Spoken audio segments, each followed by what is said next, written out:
When you think of the word tattoo, what sort of person comes to mind? Is it the cliche tatted up biker man, or those rebellious hardcore teens?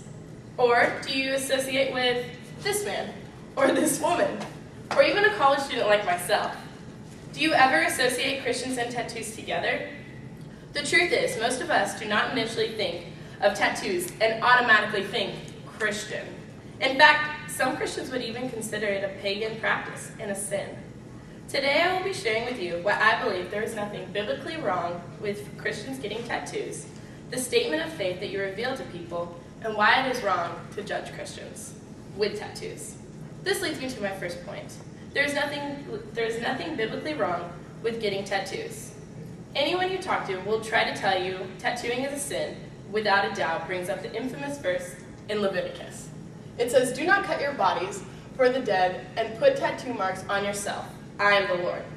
At first, this sounds pretty black and white, but if we look at the background and when this verse was written, we can clearly see that this does not apply to Christians today.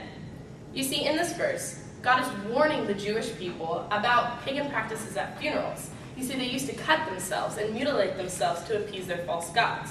The pagans hoped that by cutting themselves, the images and symbols of idols on their bodies, they would obtain favor in the afterlife, both for themselves and for those who died, says Jason Guerrero from his article, Bible Support for Tattoos, in 2007. We surely aren't trying to pacify pagan gods, are we? Certainly not. In fact, that's absurd to even muster the thought of getting a tattoo for that reason, and that reason alone. Before ignorant Christians go ranting about Leviticus 19:28, they need to most definitely look at the context and the historical background of the times. If Christians are going to condemn other Christians for tattoos, they also need to withhold the law of not piercing your body and not cutting your hair. You can't just pick and choose rules in the Bible. Now that I've talked about how Christian tattoos are irrelevant to Leviticus 19:28, I'll be discussing how you can use your tattoos as a witness. Did you know that in ancient times, literature was sometimes inscribed into the skins of saints so as to preserve the Christian message and to serve as a reminder to God's work for generations? Says Furman and colleagues in their journal, Christian Students' Perceptions of Body Tattoos in 2008. And in the early days of Christian churches, many pilgrims traveling to the Holy Land also adopted the practices of tattooing as a sign of religious observance. What an amazing witness! As far back as ancient times, people were tattooing themselves to share the message of Christ and to keep a reminder to themselves. Liberty University college freshman David J. Pitts, who just recently got his first tattoo this year, while speaking to him, he said, "It's just another form of publicly displaying your faith, like baptism, or a personal commitment to God." When I first got my tattoo, it was a very personal decision. Like the saints of the early church, I got it for that constant reminder of myself, for myself. Little did I know that it has become a huge witnessing tool. People ask me all the time, what's on my foot? And I briefly give them a description and a bit of my testimony. The reactions of those people have just shocked me beyond words. I got this tattoo for myself, and in return, it has been used for others. Now that I've told you how a tattoo can be used for witnessing, I would like to leave you with my final point.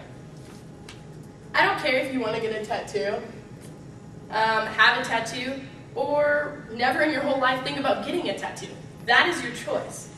Whatever your decision is, that's yours. Like I used to say, or like I usually say, to each his own. But don't condemn and put down others if they believe differently than you. In Stephen Putney's book, Contemporary Issues, published in 2009, it says 2 Christians can disagree and both be right.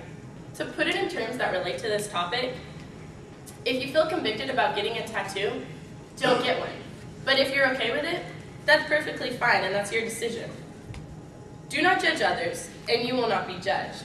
Do not condemn others, or it will all come back against you. Luke 6:37. To conclude my speech, let's review what I've talked about. First of all, I give you a little biblical background on tattoos, why it can be an innovative witnessing tool, and why you should not judge others for deciding to get a tattoo. Throughout centuries, tattoos have stood for many different religions, traditions, and cultures. Now, in the 21st century, more and more people are getting tattoos, including Christians. Christians have tattoos that represent what they truly believe. On PBS.org, a verse from a traditional tattoo artist song goes something like this. Your necklace may break, the fall tree may burst, but my tattooing is indestructible. It is an everlasting gem that you will take into your grave. This is inevitably a fact. Yes, your tattoo will be with you forever, as a constant reminder of your faith. But to an even greater degree, no matter if you have a tattoo or not, in the end, you both believe that your eternal destiny will forever be in the kingdom.